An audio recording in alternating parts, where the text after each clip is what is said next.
So at D23 Expo, we received some new details regarding the Star Wars hotel that's currently being built over at Walt Disney World, along with a bunch of new concept art. So let's dive into all of that up next.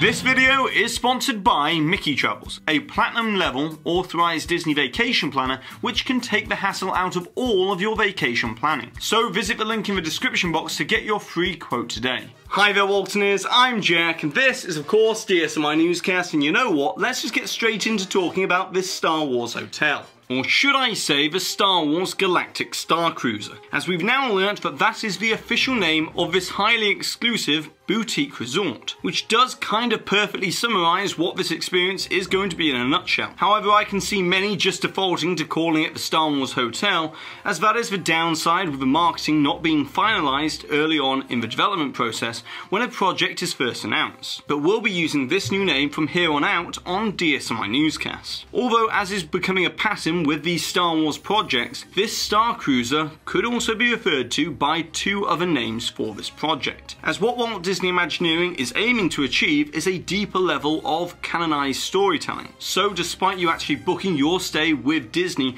through the official Walt Disney World site, within the Star Wars universe, you'll be traveling with the Shangri-La Starline, who will operate this galactic travel service, and you'll be stepping aboard their Star Cruiser called the Halcyon. Now the first thing which I just want to make very clear is, despite Disney showcasing this incredibly detailed model of the Halcyon at D23 Expo, you should definitely not expect the main part of the outside of this building to be themed to look like this ship in any way, as the building itself will be obscured from the guest view with most likely a berm and also a high tree line. So the only outside section which you'll be able to see from the guest areas will be the main entranceway that is sort of reminiscent of the San Francisco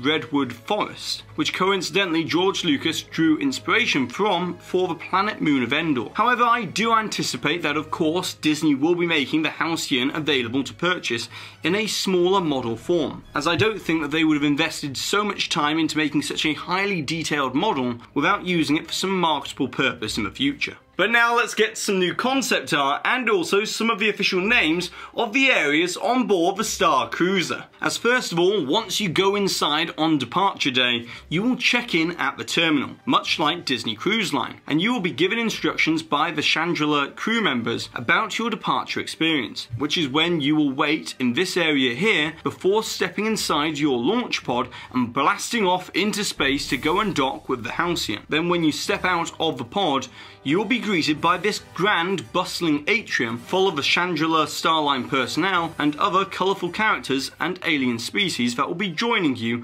on this 2-day, 2-night galactic cruise. And this is what will separate this experience to anything that you've ever experienced before on Disney property, as this will be the closest thing to a true live-action role-playing experience that Disney has ever created, as you will be encouraged to create a backstory for your character and fully live your Star Wars adventure with the activities on board. And we can now confirm with this concept art that, as we previously reported, there will be a lightsaber training dojo, which will be your opportunity to train with a Marksman H combat remote, similar to what Luke had in A New Hope, and this will be for passengers of all ages, both children and adults. But more than that, we have this new piece of artwork for what is being called the Silver Sea Lounge, that looks absolutely amazing, with the inclusion of these other intergalactic species that will be sat right alongside you on board the Star Cruiser. And this is actually a good point here to mention that it seems that the otherworldly characters that were promised for Galaxy's Edge are beginning to be introduced in some way, as we can see here with this footage, courtesy of Big Fat Panda, which I'll link to down below, of an opening recruitment speech by Hondo for the Onaka Transport Solutions, which I would personally love to see become a regular daily performance within Black Spire Outpost, but to be honest, I'm doubtful that that will happen anytime soon. And in addition to this, Disney also used the Hondo Onaka character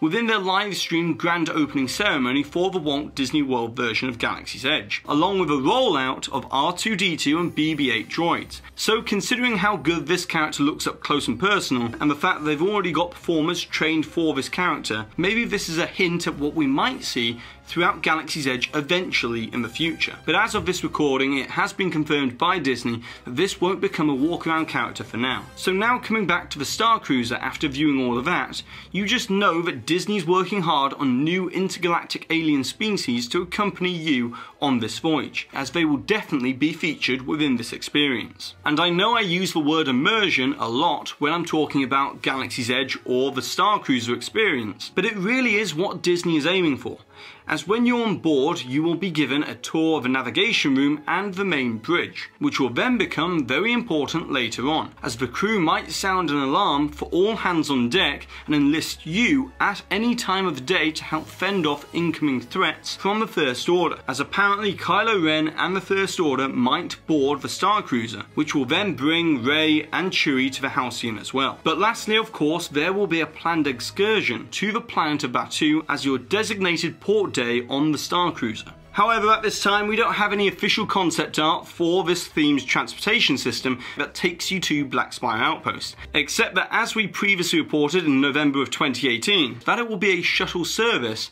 with some sort of contained unit that will actually simulate travelling to Batuu. And probably at this point you're wondering what this 2-night, 2-day experience is going to cost. Well, at the time of this recording, Disney hasn't given any specifics, except stating time and time again that it's going to be like a Disney Cruise Line ship on land. So I fully expect that the pricing will fall in line or maybe just slightly above that of a 3-night cruise. However, rest assured, we'll be coming back and covering all of the new details regarding this Star Wars Galactic Star Cruiser extensively here on DSNY Newscast in the future. However, of course, we couldn't wrap this whole thing up without mentioning that today marked the opening of Star Wars Galaxy's Edge at Walt Disney World. And needless to say, it was a huge success, as even if you had arrived in the dead of night, that wasn't early enough, as crowds began lining up the night before. And then guests were let into the actual park itself, and it was absolutely jam-packed, with the land reaching capacity before the normal opening time of the park. And so in many ways this just proves once again that the measures taken by Disneyland back in May and June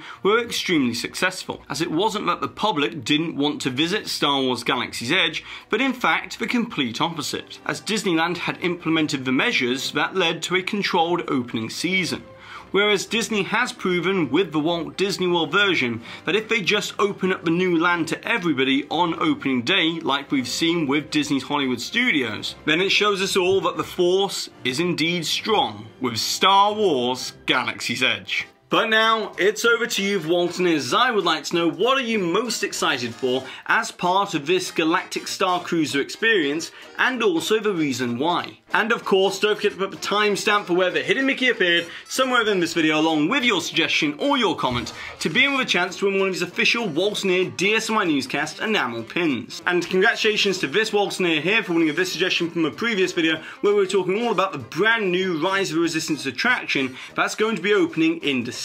And so that concludes our D23 coverage for this year. And I'd just like to say a massive thank you to everybody who's watched these videos, but of course, we're going to continue to cover all of the latest Disney news on this channel every Tuesday and Thursday for the next 2 years until the next D23 Expo, and we can do it all over again. So be sure to subscribe down below and hit that notification icon so that you always receive an update when we release new videos on a Tuesday and a Thursday. And if you enjoyed all of this coverage, be sure to give this video a massive thumbs up, as it really does help this channel out. And I've been Jack, you've been you, and I'll see you real soon.